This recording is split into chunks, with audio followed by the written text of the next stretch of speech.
व्यक्तिगत, सामयिक तक जन्म से लेकर मृत्यु तक में वे हर अवस्थाएं हर उम्र के साथ गुजरते हैं। ठीक है।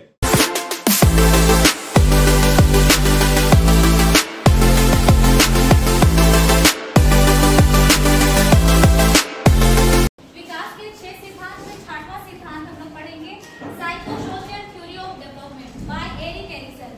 एरिक एरिक्सन ने विकास का मनोसामाजिक सिद्धांत दिया। यह सिद्धांत 1959 में एरिक एरिक्सन के द्वारा दिया गया। इस सिद्धांत में जो विकास है उसको 8 अवस्थाओं में, उम्र के आधार पे 8 अवस्थाओं में बांट के देखा गया। इस सिद्धांत की सबसे महत्वपूर्ण बात यह है कि इन्होंने जो सिद्धांत दिया वो पॉजिटिव वे में भी दिया और नेगेटिव वे में भी दिया। सकारात्मक और नकारात्मक रूप दोनों रूपों में इस सिद्धांत की व्याख्या की गई। परिचय में देखते हैं कि यह सिद्धांत एक एरिक एरिक्सन द्वारा प्रतिपादित किया गया था। ये 1959 में किया गया था एरिक एरिक्सन के द्वारा।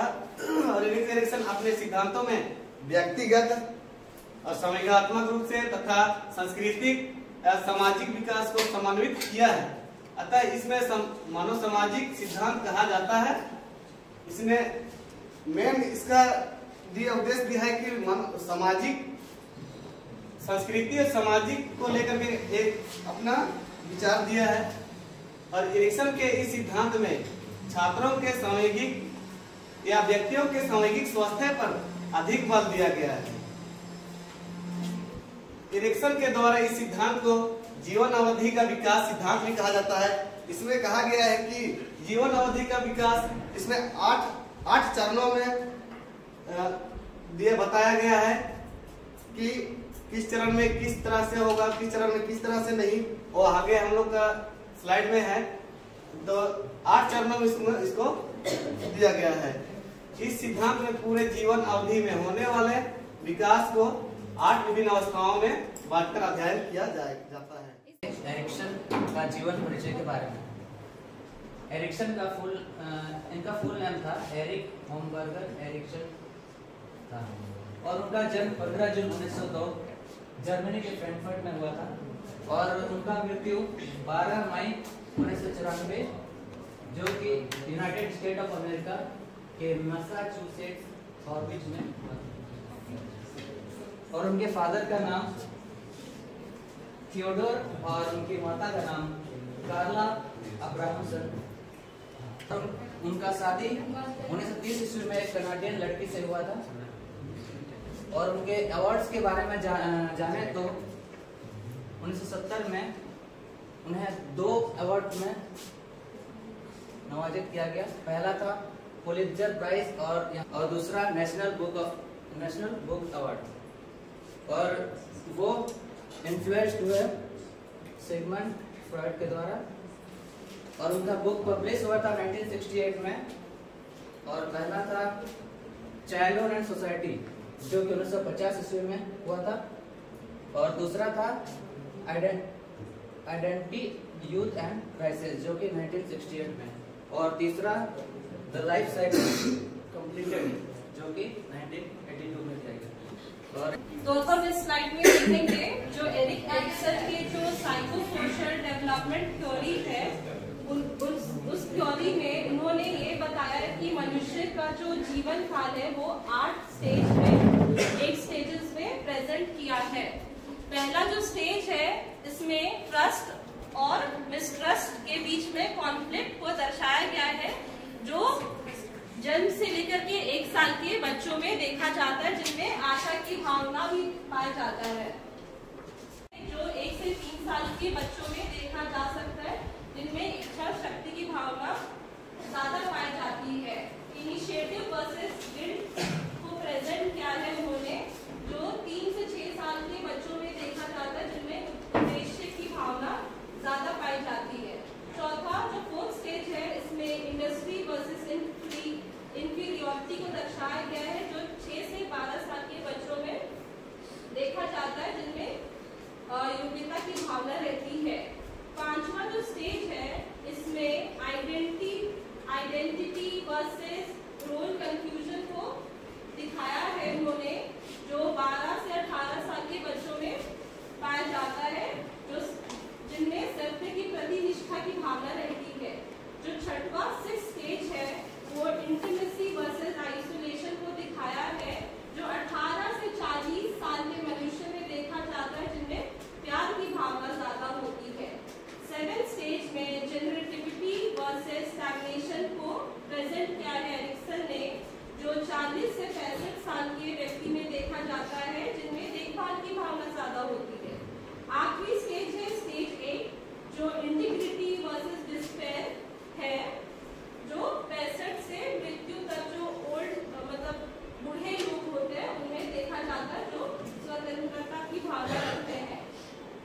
तो पहला स्टेज है स्तर देखेंगे विश्वास बनाम अविश्वास। इसमें जो बनाम वर्ड यूज हुआ है उसका अर्थ होता है विपरीत या अपोजिट। इस स्टेज में कहा गया है यह अवस्था शैशवावस्था से संबंधित है। इसे आस्था बनाम अनास्था भी कहा जाता है। शारीरिक आराम, काम, चिंता, सरलता पूर्वक आवश्यकताओं की पूर्ति होती है। इसमें यही कहा गया है जो शारीरिक आराम और काम, चिंता, सरलता पूर्वक और आवश्यकताओं की जो पूर्ति होती है, तब जो बच्चा होता है, जो इस एज में विश्वास बनाम अविश्वास में जो बच्चे आते हैं वो 0 से 1 साल के बच्चे आते हैं, जिसे शैशवावस्था कहा गया है। इस अवस्था के बच्चे होते हैं, उनको शारीरिक आराम मिलता है, उन्हें किसी प्रकार की चिंता नहीं होती है। वो जो चाहता है वो इजीली उसको मिल जाता है और जो इजीली प्रोवाइड कराता है, चाहे वो उसका पेरेंट्स हो, जो उसका सगे संबंधी हो, जो चाहता है वो उसको पूरी तरह से मिल जाता है, तो उस व्यक्ति के प्रति बच्चे में विश्वास की भावना आ जाती है। इसी का जब हम लोग विपरीत देखेंगे, जब इन सुविधाओं का अभाव होने लगता है तो अविश्वास पनपता है। जब बच्चा को शारीरिक आराम नहीं मिलता है, किसी से स्नेह नहीं मिलता है, प्यार नहीं मिलता और जो वो चाहता है वो अच्छी तरह से उसको नहीं मिल पाता है, तो बच्चे में उस व्यक्ति के प्रति या उस पेरेंट्स या उस सगे संबंधी के प्रति अविश्वास की भावना उत्पन्न हो जाती है। तो जो एरिक एरिक्सन है वो यही बताना चाहते हैं कि 0 से 1 साल के जो बच्चे होते हैं उसमें सबसे ज्यादा आशा की भावना होती है कि बच्चा जो चाह रहा है कि वो उससे आशा है कि जो हम मांग रहे हैं वो पूरा कर दिया जाए। लेकिन एक दूसरी तरफ इसका जो सकारात्मक रूप पक्ष ये बोलता है कि हाँ पूरा कर देना चाहिए, लेकिन जो नकारात्मक पक्ष है वो अच्छी तरह से जानता है कि क्या बच्चा के लिए सही है या गलत है। इसलिए माँ बाप जो होते हैं, जो पेरेंट्स होते हैं, वो बच्चे को कभी कभी किसी गलती में डांट देते हैं जिसमें बच्चे में अविश्वास की भावना आ जाती है कि बच्चा अपने पेरेंट्स के साथ है, वो खुद को सुरक्षित महसूस कर रहा है, तो उसमें विश्वास की भावना है। लेकिन जब किसी कारणवश उसे डांट दिया जाता है तो खुद को असुरक्षित महसूस करने लगता है। उसके बाद यहाँ देखा जाता है कि वो पेरेंट्स से दूर भागना चाहता है और यहाँ देखा जा रहा है कि पेरेंट्स उसको मनाने का कोशिश कर रहा है। इसमें यही दिखाया गया है कि बच्चे में किस प्रकार विश्वास की भावना आती है और किस प्रकार अविश्वास की भावना पनपती है। जो दूसरा अवस्था है स्वायत्तता बनाम सर, इस अवस्था का समय 1 वर्ष से 3 वर्ष तक होती है। इस अवस्था को स्वतंत्रता बनाम दर्जाशीलता भी कहा जाता है। इसे प्रारंभिक बाल्यावस्था भी कहा जाता है। इस अवस्था में बच्चा खुद से अपने कार्यों को करने की इच्छा या चेष्टा करता है। यदि ऐसा करने में वह असमर्थ होता है तो उसमें स्वतंत्रता की भावना उत्पन्न होती है। इसके विपरीत यदि ऐसा करने में असमर्थ होता है तो उसमें शर्म या संदेह की भावना उत्पन्न होती है। इस अवस्था में यही कहा गया है कि यदि बच्चा अपने मर्जी से कुछ करना चाहते हैं, अगर उसके अकॉर्डिंग कुछ अपने अकॉर्डिंग काम करते हैं या फिर खाना पीना, नहाना, पहनना, तो उसमें स्वतंत्रता की भावना उत्पन्न होती है। और इसके विपरीत यदि उसके पेरेंट्स उसे कुछ करने नहीं देते हैं तो उसमें संदेह होता है कि क्या हम अकेले या कुछ काम नहीं कर सकते हैं। उसका पेरेंट्स साथ दे रहा है उसके अकॉर्डिंग खेलने के लिए, तो बच्चा में स्वतंत्रता की भावना उत्पन्न होती है और इसमें उसकी मम्मी डांट रही है कि तुम अकेले नहीं कर सकते हो, तो इसमें बच्चा में संदेह की भावना उत्पन्न होती है। ये तीसरा स्टेज है जिसका नाम है पहल बनाम दोष। इसकी उम्र अवधि है 3 से लेकर 6 वर्ष तक। तो इस उम्र के बच्चे में क्या होता है कि इसमें शारीरिक विकास होता है, साथ साथ में बौद्धिक विकास भी होता है। तो बच्चा का विकास के साथ साथ क्या होता है, बौद्धिक विकास के साथ साथ समझने की क्षमता का थोड़ा विकास होने लगता है। तो इस उम्र के बच्चे में क्या होता है कि उनमें समझने की क्षमता होती है, उन्हें स्कूल जाना जस्ट अभी शुरू करते हैं। तो उनमें क्या होता है, जब वो स्कूल जाना शुरू करते हैं तो अपने आसपास के वातावरण देखते हैं क्या है क्या नहीं, उनके बारे में जानने के लिए क्या होते हैं, उत्सुक होते हैं। उनमें होता है कि वो उनमें जिज्ञासा बढ़ जाता है क्या है क्या नहीं है, तो उनमें उत्सुकता होना शुरू हो जाता है। तो जो उत्सुकता होता है तो उसी को हम करेंगे पहल। उत्सुकता की वजह से हो जाता है पहल करना। तो जैसे हम कोई बच्चा को देखेंगे कि हम लोग उसको कोई हम लोग छोटा बच्चा को कार दे दिए, तो कार जब हम लोग उसको दिए तो बच्चा क्या सोचेगा कि ये क्या कार कैसे चलता है, इसको कौन बनाया, ये क्यों आया, किस लिए आया, क्यों आया। तो उसके मन में क्या होता है कि तरह तरह के सवाल उत्पन्न होना शुरू होते हैं, मतलब वो पहल करना शुरू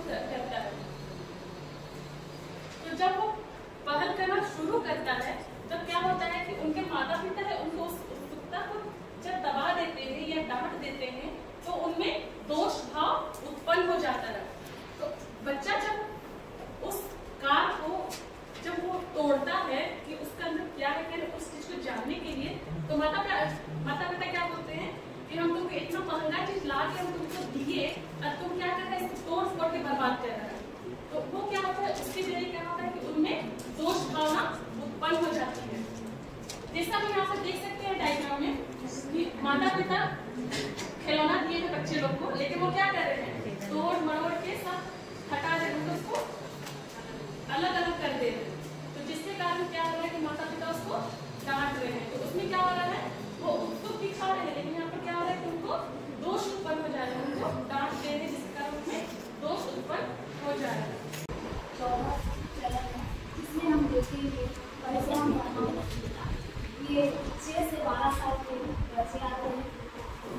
इस अवधि को उत्तर वाली अवस्था में कहते हैं, जब बच्चों को बाहर से नई अनुभूतियाँ मिलती है तब वह अपनी इनकम को नए आजीव करने की लगाते हैं, इससे परिश्रम करते हैं। स्कूल में आने वाले चुनौतियों से असफलता मिलती है तब बालक में चिंता की भाव उत्पन्न हो जाता है। हम देखेंगे कि इसमें भाव प्राप्त होते हैं तो बच्चों में परिश्रम करने की क्षमता जो होती है वो और अधिक होती है। और जब स्कूल में अपने आने वाले चुनौतियों से असफलता मिलती है तब बच्चों में हीनता की भाव उत्पन्न हो जाती है। कभी कभी देखते हैं कि ये बच्ची जो है बहुत ज़्यादा मेहनत करती है। और इसमें हम देखते हैं दूसरा में कि एक कक्षा में देखा जा रहा है कि बच्चों के साथ एक शिक्षक के द्वारा प्रश्न पूछा जा रहा है, जिसमें ये बच्चा को केवल बार बार शिक्षक के द्वारा प्रश्न किया जा रहा है और ये बच्चा के साथ नहीं। तो ये बच्चा में अपने आप खुद ब खुद उनमें हीनता की भाव उत्पन्न हो रही है। 5वां चरण है पहचान बनाम भूमिका संक्रांति। एरिक एरिक्सन के सिद्धांत की यह 5वीं अवस्था है, जिसकी अवधि 12 से 18 साल की होती है या किशोरावस्था का काल। तो 12 से 18 साल के बीच की अवस्था हम लोग क्या बोलते हैं, किशोरावस्था। इसको हम लोग कई नामों से जानते हैं, भाग्य अवस्था, उग्र की अवस्था इत्यादि नामों से हम लोग क्या करते हैं, इसको जानते हैं। इसी अवस्था में बालक बालिकाओं का शारीरिक और मानसिक परिवर्तन होता है और इसी अवस्था में ट्रिपलिंग के प्रति अट्रैक्शन होता है, लड़का को लड़की के प्रति और लड़की को लड़का के प्रति। इस अवस्था में किशोर में यह जानने की प्राथमिकता बनी रहती है कि वह कौन है, वह किस लिए है और वह अपने जिंदगी में कहाँ जा रहा है। इससे पहचान की संज्ञा दी गई, कौन है, किस लिए है और अपने जिंदगी में कहाँ जा रहे हैं, उसको क्या की संज्ञा दी गई है, पहचान की संज्ञा। जब किशोर अपने भविष्य का रास्ता निश्चित नहीं कर पाते हैं तो भ्रांति की स्थिति में आ जाते हैं। यहाँ हेडिंग में देखिए आप लोग, पहचान बनाम भूमिका संक्रांति। पहचान, बालक कैसे अपनी पहचान बनाएगा, जब वह अच्छी तरह से अपना मेहनत करके वह जब आगे बढ़ेगा और अपने लक्ष्य को प्राप्त करेगा तो वह परिवार में, समाज में अपनी क्या बनाएगा, क्या बनाएगा, पहचान बनाएगा। उसी जगह जब वह अच्छी तरह से मेहनत नहीं करेगा, उससे बड़ों के द्वारा उसे सही निर्देशन नहीं दिया जाएगा तो वह अपना लक्ष्य निर्धारित नहीं कर पाएगा। उस समय उसमें क्या की स्थिति आएगी, भ्रांति की स्थिति आएगी। वो बोलेगा हमको क्या करना है, क्या करेंगे, क्या नहीं, उसमें उस तरह की क्या होती है, भ्रांति की स्थिति उत्पन्न होती है। तो देखिए यहाँ पिक्चर में देखिए, ये समाज में अपनी क्या पहचान बना रहा है, क्या कर रहा है, अपनी पहचान बना रहा है, ठीक है। और इस चित्र में देखिए वो जो समाज में अपनी पहचान नहीं बना पा रहा तो इसमें भ्रांति की स्थिति पैदा हो रही है। ये छठी अवस्थाएं हैं अंतरंगता बनाम अलगाव। अंतरंगता का मतलब होता है कि हमारे रिश्ते हमारे मित्रों के साथ, हमारे पेरेंट्स के साथ कैसे हैं, और अलगाव का मतलब होता है अकेलापन। इसमें इन्होंने कहना चाहा है कि यह अवस्था 18 साल की उम्र से शुरू होती है और 40 साल की उम्र तक जीवन में इस समय के दौरान आप रिश्ते स्थापित कर रहे होते हैं और उन्हें आगे बढ़ा रहे होते हैं। आपके मित्रों और परिवारों के साथ सार्थक संबंध है तो आप दूसरों के साथ घनिष्ठ अनुभव करते हैं। यदि आप रिश्तों को लेकर संघर्ष करते हैं तो आप अलग अलग और अकेला महसूस करते हैं। इनका कहना है कि यह जो 18 से लेकर 40 तक का सफर है, ये हमारे जीवन का बहुत ही महत्वपूर्ण और अनुभव से भरा सफर होता है। इस सफर के दौरान हम बहुत संघर्षों और उतार चढ़ाव का सामना करते हैं। इससे पहले वाले स्लाइड में हमने देखा था कि हम किशोरावस्था में जब होते हैं तो हम अपनी आप से सवाल करते हैं कि हम कौन हैं, क्यों हैं, हमारा उद्देश्य क्या है, हम आगे भविष्य में क्या करें। अपने उद्देश्य को लेकर हम भ्रमित रहते हैं। लेकिन जब हम इस अवस्था में आते हैं तो हम अपने उद्देश्यों का निर्धारण करते हैं कि हमें अपने भविष्य में आगे क्या करना है।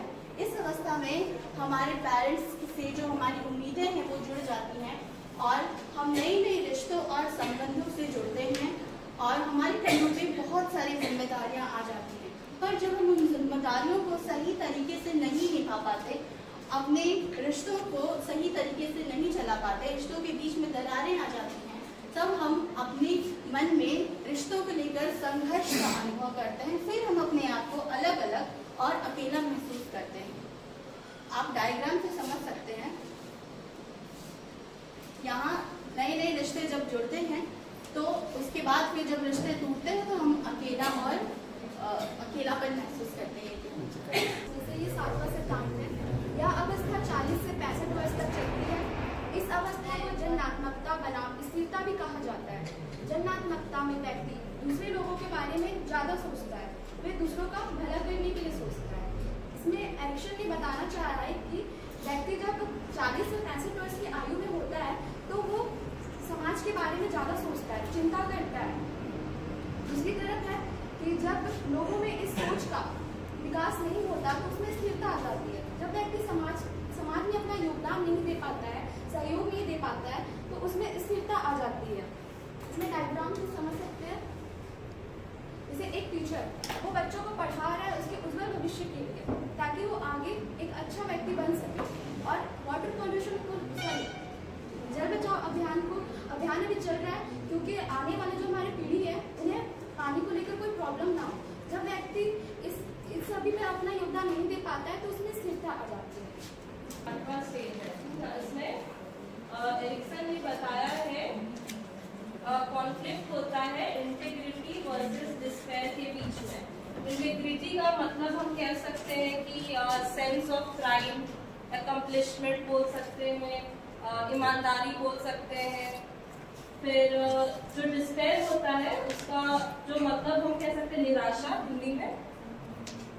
इसमें एरिक्सन बताते हैं जो उन्होंने ये यहाँ पे इम्पोर्टेंस किया रिफ्लेक्शन ऑफ लाइफ को, मतलब पास्ट में जो मनुष्य जो भी जीवन उन्होंने जिया है उसके बारे में दर्शाया गया है, जो कि यहाँ पे रिफ्लेक्शन ऑफ लाइफ दिया हुआ है, जीवन भर चिंतन।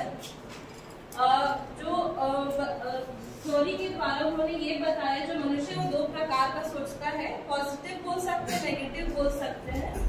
पॉजिटिव में ये होता है कि मनुष्य ने जो जीवन जिया है वो उससे सेटिस्फाई होते हैं, उन्हें बहुत कम रिग्रेट होता है, जो अचीव करना चाहते हैं उन्होंने वो अचीव कर चुके होते हैं, तो वो अब शांति से मतलब मृत्यु को प्राप्त करने के लिए रेडी रहते हैं। और जो दूसरा जो मनुष्य होता है वो दूसरा तरह से नेगेटिव वे में यह सोचते हैं कि जो उन्होंने जो वो अचीव कर सकते थे लाइफ में उन्होंने अचीव नहीं कर पाया।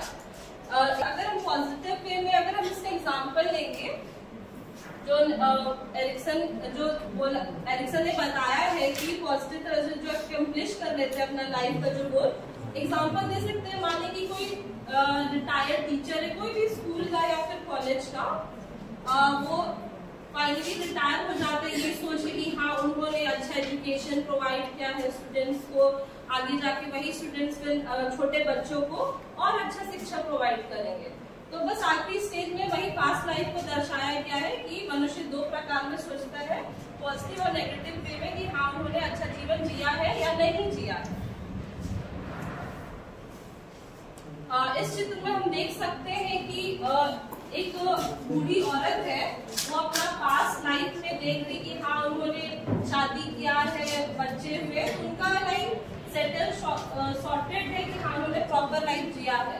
नेगेटिव भी हम ले सकते हैं कि यहाँ पे एक ओल्ड मैन है जो हो सकता है वो घर खरीदना चाहते थे, उन्होंने घर नहीं खरीदा, अच्छे दोस्त बनाना चाहते होंगे पर अच्छे दोस्त नहीं बने होंगे, उनका फैमिली नहीं हुआ होगा, शादी नहीं कर पाएंगे, तो बस वही इन्होंने लास्ट में यही बताया है कि मनुष्य या तो जो भी जीवन उन्होंने वो दिया है वो उससे सेटिस्फाई है या नहीं है, बस यही आपके।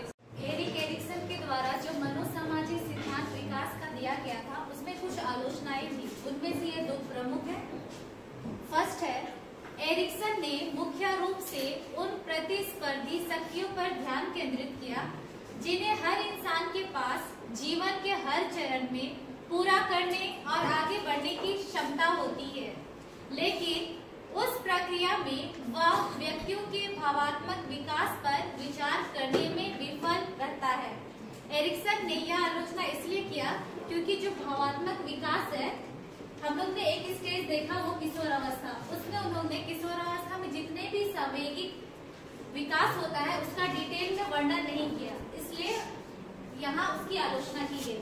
सेकेंड पॉइंट बोलता है, एरिक्सन के मनोसामाजिक विकास के सिद्धांत का वैज्ञानिक परीक्षण करना कठिन है क्योंकि कुछ अवधारणाओं को मापना संभव नहीं है जिन पर यह सिद्धांत आधारित है। जितने भी 8 स्टेजेस दिए गए हैं, कहीं ना कहीं अन्य विद्वानों के द्वारा मानना है कि वो स्टेजेस सही नहीं दिए गए हैं, जिनको हम लोग सही मापदंड प्राप्त नहीं कर पा रहे हैं। एरिक्सन जो विकास का सिद्धांत था वे मनोसामाजिक सिद्धांत जो दिए थे, ठीक है, तो वे मनुष्य का जो शुरुआत से जन्म से लेकर मृत्यु तक में वे हर अवस्थाएं हर उम्र के साथ गुजरते हैं, ठीक है। तो उनका जो ये अवस्था होती है, ये उम्र होती है, इसमें उनका कार्य करने का क्षमता, उनका सोचने का क्षमता, उनका परिवृत्ति सब अलग अलग होता है, समझे। तो वे हर चरण का अलग अलग रूप से बताने का प्रयास किए हैं अपने सोच समझ के अनुसार, ठीक है। In conclusion, addiction development demonstrate that it is essential for the personality to pass through the 8 stages successfully. Addiction में बताना चाहते हैं कि हमारा पर्सनालिटी जो है वो डेवलप होता है 8 स्टेज में, और हर स्टेज में 2 फेजेस होते हैं, एक पॉजिटिव और एक नेगेटिव। और स्टेजेस में और हर स्टेज में अगर हमें पॉजिटिव गाइडेंस मिलता है तो उसमें एक वर्च्यू डेवलप होता है। The theory is the important guidance for adults who want to reflect on their life experience or to analyze what is essential for raising happy and psychological healthy children. ये theory हमें ये भी guide करता है अपने past life को evaluate करने में। The theory is another reminder of the importance of social connection, self-confidence and learning competencies to live a meaningful life. ये थ्योरी हमें ये भी बताता है कि सोशल कनेक्शन में रहना और सेल्फ कॉन्फिडेंस रहना और कुछ हमेशा सीखते रहना हमारे लाइफ अच्छा जीने के लिए सिखाता है।